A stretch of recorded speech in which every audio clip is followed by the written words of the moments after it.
हाँ जी, नमस्कार, जय हिंद। आप सभी का राजस्थान क्लासेस की यूट्यूब प्लेटफॉर्म पर बहुत बहुत वेलकम है। तो आइए दोस्तों, आज की क्लास को शुरू करें हम लोग।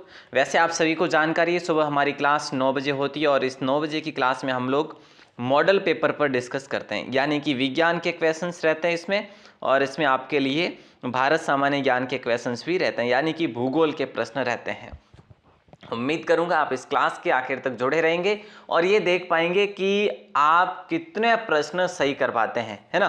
तो बिल्कुल आप लोग एंड तक जुड़े रहिएगा और आप सभी से निवेदन है, आप राजस्थान क्लासेस की वेबसाइट को भी विजिट करें, जो ऐप की तरह आपके लिए रन कर रही है। और फिलहाल कंटिन्यू डे बाय डे जो है आपके लिए नोट्स भी प्रोवाइड किए जा रहे हैं और उसके लिंक भी आपको दिए जा रहे हैं, है ना। और ये आपका, अगर मैं पार्ट की बात करूं कि ये कौन से नंबर का पार्ट है, तो ये आपका 8वां पार्ट है आज, ठीक है।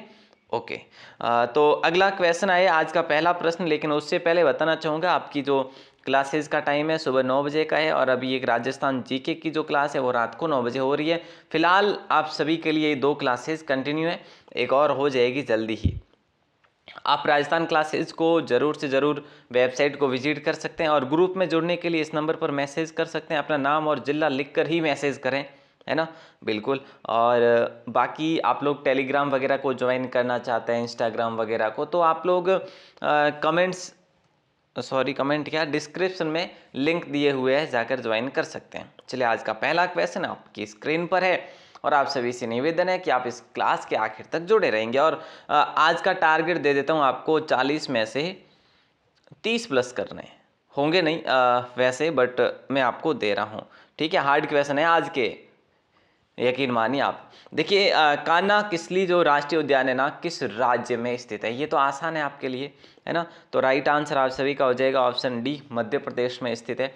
मध्य प्रदेश में और भी है, जैसे पंचमढ़ी अभ्यारण्य भी है मध्य प्रदेश में, ठीक है, और बांधवगढ़ भी है मध्य प्रदेश में, बांधवगढ़, ठीक है सर, याद रखेंगे। अगला क्वेश्चन पूछा जा रहा है कि निम्नलिखित में से असुमेलित कौन सा है। दुलहस्ती परियोजना, सरहिंद नहर परियोजना, शरावती परियोजना और गंगा सागर परियोजना। यानी कि यहाँ पर देखो, दुलहस्ती जो परियोजना जम्मू कश्मीर सही है आपका, ठीक है, और सरहिंद नहर परियोजना ये आपकी हरियाणा सही है, और शरावती परियोजना मध्य प्रदेश में नहीं है। बोलेंगे सर ये कहाँ पर है, ये कर्नाटक में है भैया, शरावती, याद रखना, ठीक है। तो गंगा सागर परियोजना मध्य प्रदेश में है, बिल्कुल। तो यहाँ पे ऑप्शन सी आपका लॉक हो जाएगा। और अगला क्वेश्चन आपकी स्क्रीन पर है, पूछा जा रहा है नर्मदा नहर परियोजना की कुल लंबाई 532 किलोमीटर है, इसकी लंबाई राजस्थान में कितनी है, ये आपसे सवाल किया जा रहा है। तो जल्दी से आपका जवाब भी बनेगा सर, राजस्थान में इसकी लंबाई है 74 किलोमीटर, यानी कि ऑप्शन डी आप सभी का लॉक हो जाएगा। जैसे गुजरात है, राजस्थान है, एमपी है, महाराष्ट्र है, ठीक है। देखो, गुजरात, राजस्थान, एमपी और महाराष्ट्र, ठीक है, इन 4 राज्यों के लिए ये नहर परियोजना अपने जल से लाभान्वित करती है। अगला क्वेश्चन पूछा जा रहा है, निम्न में से असुमेलित युग्म कौन सा पर्वतीय नगर और राज्य दे रखा है। दार्जिलिंग पर्वतीय नगर पश्चिम बंगाल में, बिल्कुल सही है।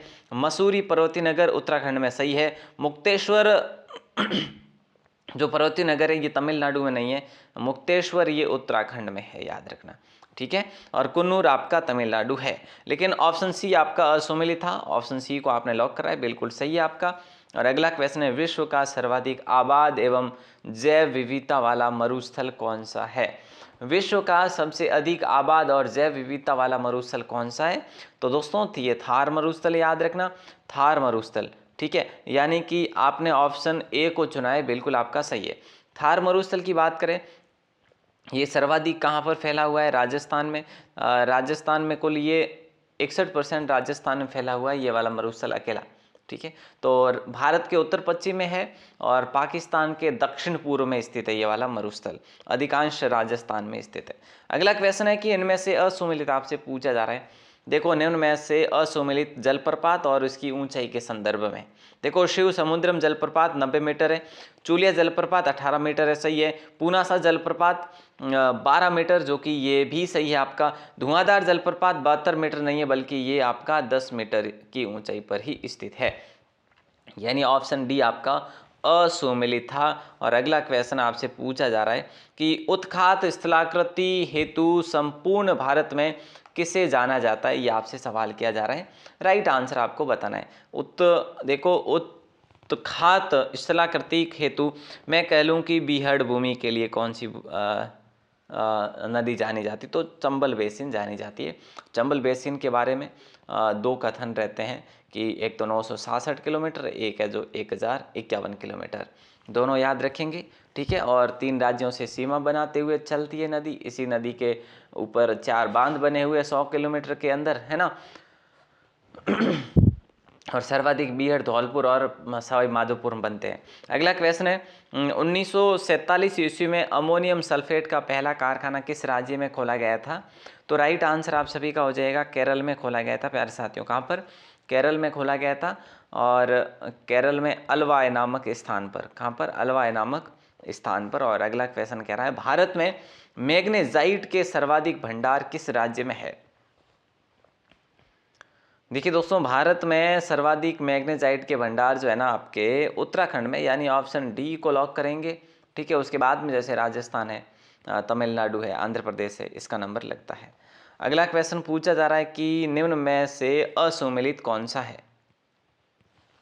देखिए, जिसमें पूछा जा रहा है असुमेलित का, पिछले क्वेश्चन को आप लोग क्या पढ़ेंगे, मैग्नेसाइट पढ़ेंगे। मैंने वहाँ पर मैग्नेसाइट लिख दिया था कि भाई मैग्नेसाइट के सर्वाधिक, तो याद रखना मैग्नेसाइट के सर्वाधिक भंडार आपको उत्तराखंड में देखने को मिलते हैं।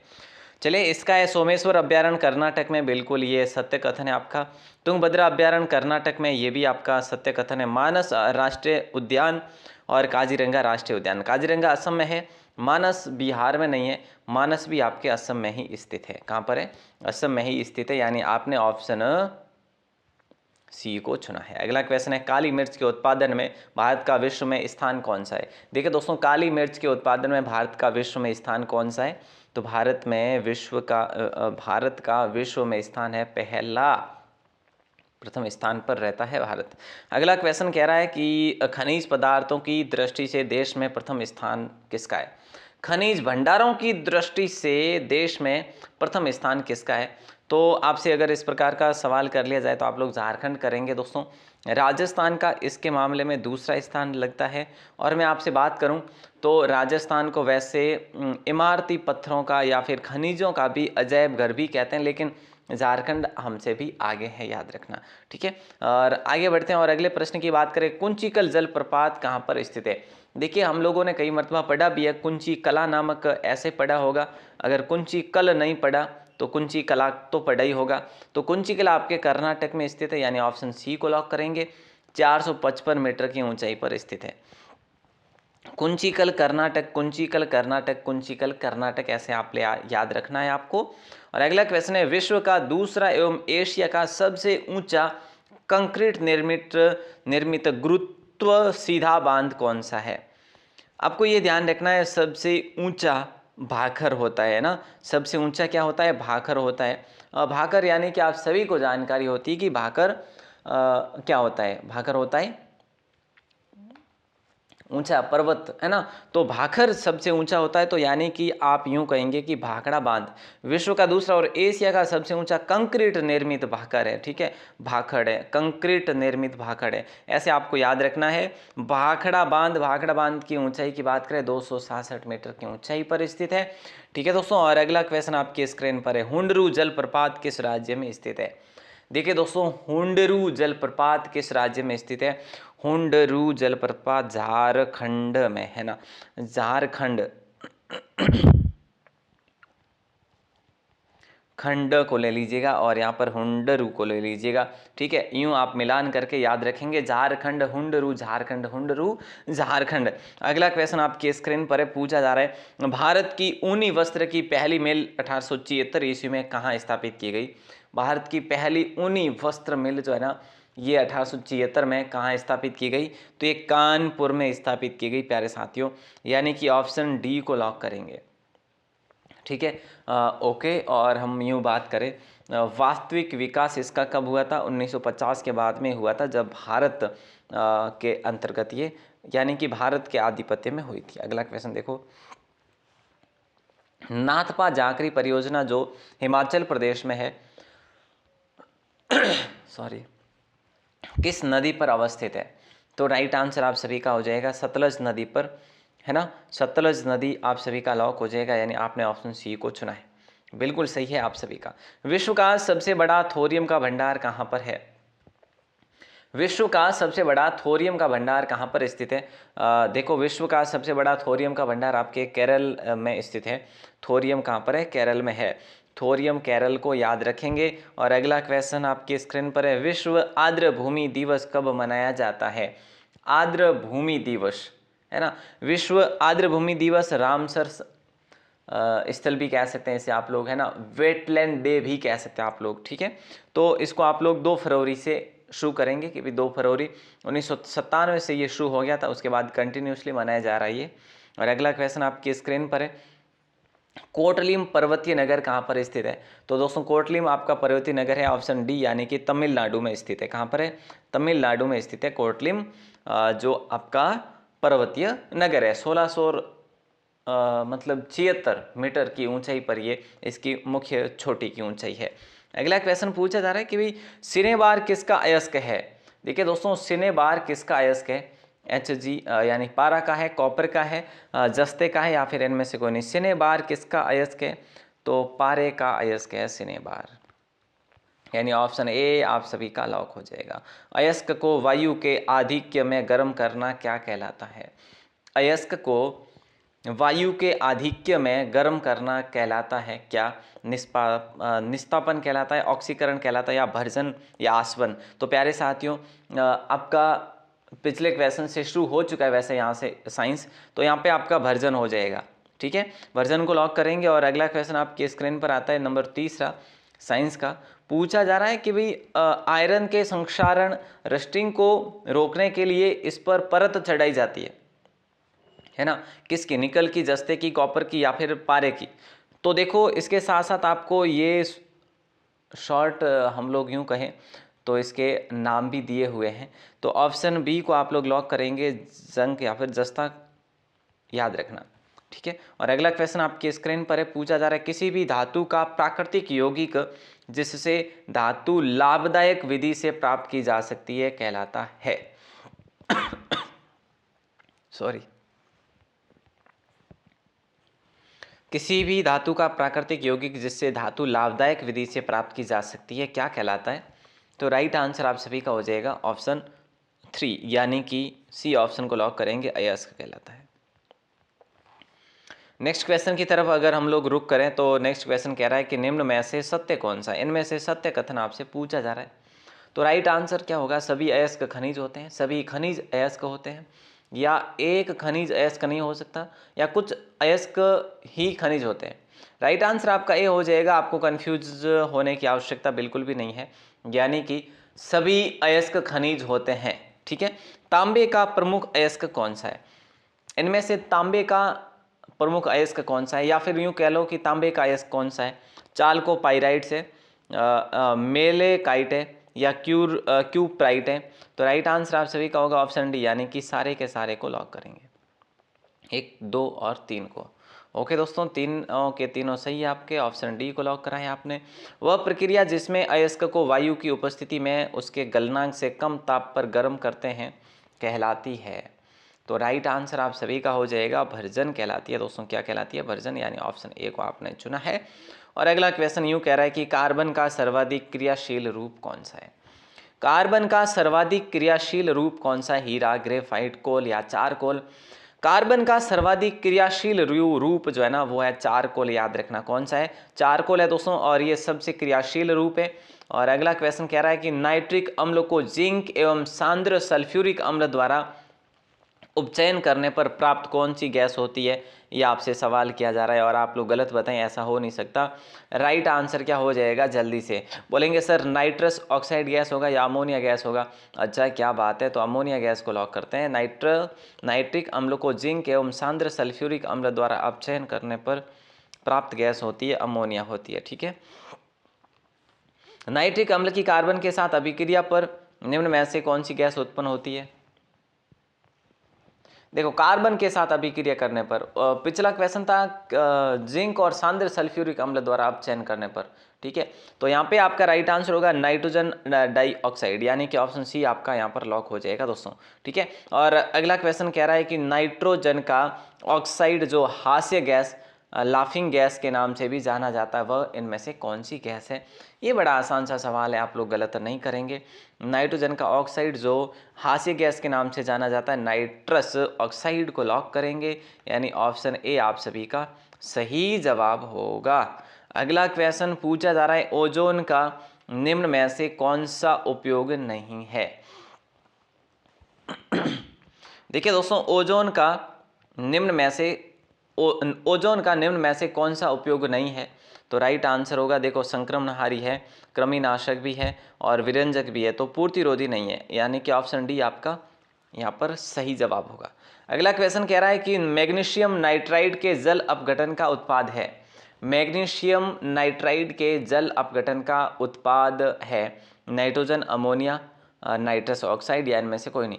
तो मैग्नीशियम नाइट्राइड के जल अपघटन का उत्पाद है अमोनिया, यानी ऑप्शन बी आपका सही कथन होगा। और अगला क्वेश्चन देखो क्या कह रहा है। अगला क्वेश्चन कह रहा है कार्बन का अक्रिय रूप कौन सा है। हमने अभी देखा क्रियाशील रूप जो कि चारकोल है। अब आपसे पूछा जा रहा है कार्बन का अक्रिय रूप जो है वो है हीरा, है ना। हीरा कार्बन का अपर रूप है और सबसे कठोर होता है, चमकदार होता है, सभी को पता है। और अगला क्वेश्चन है कार्बन का क्रिस्टलीय अपर रूप कौन सा है। इनमें से क्रिस्टलीय अपर रूप कौन सा है, फ्लूओरीन है या गैस कार्बन है या कोक है या फुलरीन है। कार्बन का क्रिस्टलीय अपर रूप की बात करें तो आप लोग फुलरीन के साथ जाएंगे। क्रियाशील की बात करें तो आप लोग चारकोल के साथ में जाएंगे, ठीक है। अगला क्वेश्चन है वायुमंडल में सूर्य से आने वाली पराबैंगनी किरणों को अवशोषित करने वाली गैस कौन सी है।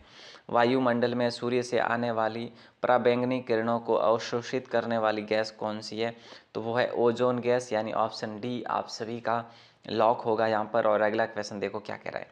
अगला क्वेश्चन यूं कहा जा रहा है यहाँ पर कि भाई अपमार्जक जो होते हैं ना वो क्या होते हैं, प्राकृतिक पदार्थ होते हैं या संश्लेषित पदार्थ होते हैं या फिर दुर्बल अम्ल और प्रबल क्षार के लवण होते हैं या प्रबल अम्ल और दुर्बल क्षार के लवण। तो यहाँ पे राइट आंसर होगा ऑप्शन बी, ठीक है। बी ऑप्शन को लॉक करेंगे, यहाँ पे संश्लेषित पदार्थ हो जाएगा। अगला क्वेश्चन हीरे की संरचना जो होती है ना वो कैसी होती है, चतुष्फलकीय होती है या फिर अष्टफलकीय होती है या फिर आपके षटकोणीय होती है या वर्गाकार होती है। तो हम लोग यूं कह सकते हैं कि ऑप्शन ए आप सभी का लॉक हो जाएगा, चतुष्फलकीय होती है। मेलेमिन जो कि प्लास्टिक का एक रूप है, मुख्य रूप से प्रयुक्त होता है, ये आप सभी से जवाब मांगा जा रहा है। तो रस्सी के निर्माण में, क्रॉकरी के निर्माण में या थैलियों के निर्माण में या बरसाती कपड़ों के निर्माण में, तो ऑप्शन बी आप सभी का सही आंसर होगा। और अगला क्वेश्चन देखो, रासायनिक रूप से साबुन होते हैं। देखिए दोस्तों, रासायनिक रूप से साबुन होते हैं सोडियम कार्बोनेट, अल्कोहलों के सोडियम लवण या वसा अम्लों के सोडियम लवण। तो राइट आंसर आप सभी का हो जाएगा ऑप्शन सी, ठीक है। तो चलिए दोस्तों, आप मुझे ये बताएं कि आपने यहाँ तक 40 क्वेश्चन कवर करे हैं, इनमें से आपने कितने सवाल सही करे हैं। मैंने आपको 30+ का टारगेट दिया था, चैलेंज तो आपके लिए ये था, लेकिन आपने कितने सवाल सही करे ये आप ज़रूर कमेंट में बताएं हमें। और हाँ, ये आपकी सुबह की जो 9 बजे की क्लास होती है सभी को पता है, और राजस्थान जीके की जो रात्रि को 9 बजे क्लास होती है ये भी सभी को पता है। फिलहाल ये क्लास अभी नहीं आ रही है, इसके लिए मैं आपको जल्दी ही बता दूंगा आपको, ठीक है। और गूगल पर आप लोग जाकर राजस्थान क्लासेज लिखते हैं तो आपको अपनी वेबसाइट भी मिल जाएगी दोस्तों, ठीक है। और आप इस पर मैसेज करते हैं तो आपको नोट्स का लिंक भी प्रोवाइड करवाया जाएगा, लेकिन अपना नाम और ज़िला लिख कर ही मैसेज करें, ठीक है। अगर आपकी इच्छा हो तो थोड़ा सा मैं विजिट करवा लूँ आपको राजस्थान क्लासेज की वेबसाइट को, है ना। मैं क्या करूँगा, आपके लिए जाऊँगा यहाँ पर गूगल में, ठीक है, गूगल क्रोम में जाऊँगा। यहाँ पर आपके लिए मैं टाइप करूँगा राजस्थान क्लासेस। दोस्तों सिंपल सा है, आप लोगों को कैसे डाउनलोड करना है, एसएससी के भी आपके लिए हम लोगों ने डाल दिए हैं जो पेपर्स होते हैं, सॉलिड पेपर्स एसएससी के, है ना। तो उसको भी आप लोग ज़रूर से ज़रूर, जैसे यहाँ पर मैं क्लिक करूँगा दोस्तों, ठीक है। तो यहाँ पर ये आपकी वेबसाइट आ जाएगी। देखो यहाँ पर एक तो आपके लिए न्यू क्या है, एक निःशुल्क कोर्स है ये, और ये आपके लिए नोट्स है एसएससी जीडी के। तो एसएससी जीडी के नोट्स देखने के लिए आप इस पर क्लिक करेंगे, एसएससी नोट्स सॉलिड पेपर पर, और इसमें नोट्स मिल जाएंगे आपको फ्री एसएससी वाले में। ठीक है। और अगर आप चाहते हैं कि मुझे तो अब वनरक्षक का कुछ लेने हैं, तो आप यहाँ से मॉडल पेपर्स देख सकते हैं। बाकी तो कुछ अब देखने की आवश्यकता नहीं है, मॉडल पेपर यहाँ से देख सकते हैं। और सेट एग्ज़ाम के लिए जो भी आपको कुछ देखना हो यहाँ से आप देख सकते हैं। मैंने आपको कई मरतबा बताया है यहाँ पे कि सिलेबस यहाँ पर आपके लिए दोनों दिए हुए हैं, ग्रेजुएशन और 10th लेवल के। ट्रिकी नोट्स हैंड रिटन जो हमारे खुद के द्वारा बनाए गए हैं, मेरे खुद के द्वारा बनाए गए वो भी है जो आपको यहाँ पे मिल जाएंगे। गणित के नोट्स आपको यहाँ से मिलेंगे, आपको बुक लाने की आवश्यकता नहीं रहेगी अगर आप इसको सही डेडिकेट होकर पढ़े तो। और जो लाइव क्लास की पीडीएफ है वो इस फॉर्मेट में मिलेगी आपको। सामान्य हिंदी की ई बुक है जो आपको यहाँ पर मिल जाएगी। अगर सामान्य हिंदी आप यहाँ से पढ़ते हैं तो भी आपको बुक में से पढ़ने की आवश्यकता नहीं रहेगी, ये मैं इतना कॉन्फिडेंट के साथ कह रहा हूँ, तो आप यकीन भी कर सकते हैं। लेकिन विज्ञान और भारत सामान्य ज्ञान के ज्योग्राफी के नोट्स यहाँ पर हमने अपलोड करे हैं। सामान्य विज्ञान के हम लोगों ने यहाँ पर 1 लाइनर नोट्स दिए हैं। आपको अच्छे से समझने के लिए थ्योरी पढ़ना ज़रूरी है, तो मैंने यहाँ पे 1 लाइनर दिए हैं। बाकी ऑल सब्जेक्ट जैसे इंग्लिश है वो जल्दी ही आपके लिए काम चल रहा है, तो जल्दी से जल्दी आ जाएंगे नोट्स। दोस्तों एक चीज़ और बताना चाहूँगा यहाँ पर, ये आप राजस्थान ऑल टेस्ट क्विज़ पर आप क्लिक करते हैं तो आपके लिए ये कंप्लीट टेस्ट यहाँ पर दिए गए हैं। कितने 200 के बाहर टेस्ट मैं आपको बता चुका हूँ ऑलरेडी। तो यहाँ पर एक आध टेस्ट पर मैं अगर क्लिक कर लेता हूँ तो आप भी है जो इस टेस्ट को स्टार्ट कर सकते हैं दोस्तों। ठीक है, अच्छे तरीके से, जैसे मैं टेस्ट स्टार्ट नाउ पर क्लिक कर रहा हूँ। ठीक है, इसके अंदर 2-4 टेस्ट जो हो सकते हैं उसके किसके, आपके भारत सामान्य ज्ञान के, बाकी सारे के सारे राजस्थान के। देखो ये इस प्रकार के टेस्ट आपको देखने को मिलेंगे दोस्तों। राजस्थान जी के 2022 के, देखो राजस्थान बौद्ध धर्म के प्राचीन स्तूप कहाँ पर मिलेंगे, जैसे मैं आपके बैराट करता हूँ यहाँ पे, तो बैराट में ही मिले थे हमें, तो है ना, करेक्ट है। राजस्थान में दरिया पंथ का धार्मिक स्थल है ना, और जैसे जसनाती संप्रदाय मान लो बीकानेर हम करते हैं, तो इस प्रकार से आप लोग जो है कर सकते हैं, टेस्ट भी दे सकते हैं। बिल्कुल सिंपल सा टेस्ट है, और हर टेस्ट में आपको 20 से 30 प्रश्न देखने को मिलते हैं। ठीक है, तो दोस्तों मिलते हैं हम लोग वापस रात की 9 बजे की क्लास में। तब तक आप लोग वेबसाइट को भी विजिट करते रहें फ्री टाइम में। आप सभी का दिल से बहुत बहुत शुक्रिया। जय हिंद, वंदे मातरम।